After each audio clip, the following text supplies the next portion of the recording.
The children that the ache brings.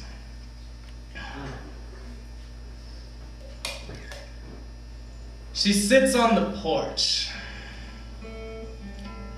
her rocking chair creaking where the wood joins itself together like a handshake between trees. The wind blossoms from the west and brings a scent of ash, carrying it into our throats so that every swallow has a taste of dead fire. I'm standing on the painted planks of the porch with bare feet, fitting to grow roots and plant me in this doorway. She's wearing that blue dress that has always reminded me of drowning, and she looks up at me with her belly full of birth, and I watch her grow ferocious, her eyes pushing on me fist-like. Neither of us speaks.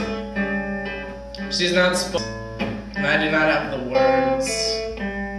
How is it that my body has mixed with hers and fitted this child into her womb? What are we gonna do?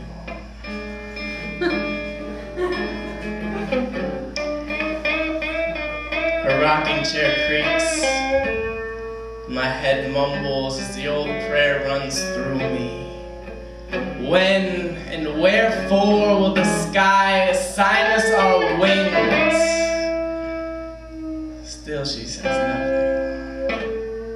And as our eyes set together in the silence, my mind moves. Her chair creaks and I am lost in the sound, and I think of all of us, stuck here on this earth, like as with the swamp mud about our legs. And we toil in the world side by side, thrashing about mute with our legs in the mud, taking in the measure of each other's pain through the eyes, with no words and no mind but loss, and no able to break it. Just the long lessons hollowed into death echoing in our ears as we break our teeth on the hard-bitten truth.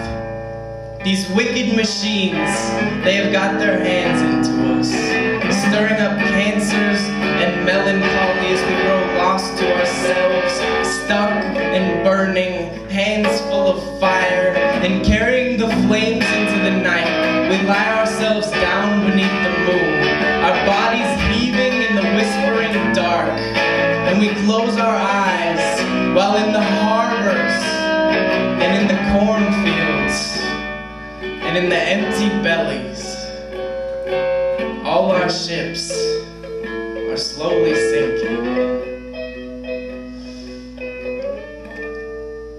And yet, in spite of it all, there's the unlikely boom of each day rising, lined up colorful next to all the other days, and brought to bear in uniform splendor.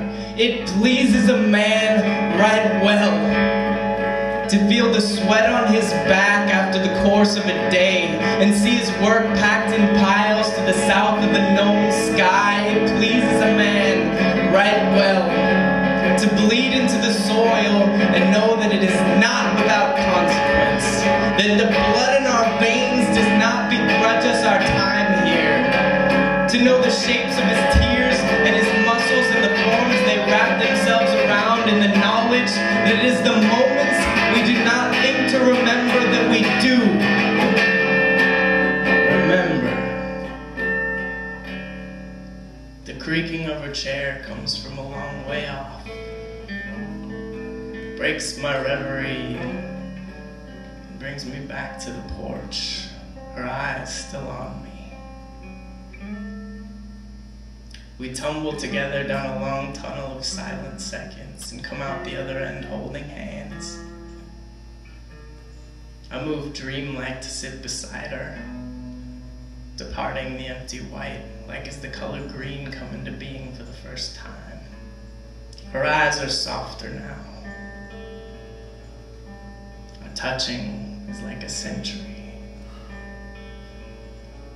The love I have to bear her comes from a long way across a desert of human history. The broken backs of horses, feet of starving children, with the knowledge that we have all stained each other irrevocably, unintentionally, beautifully. Her rocking chair creaks, and the tears come the same time as the smiles, as for the first time in months, she opens her mouth to speak.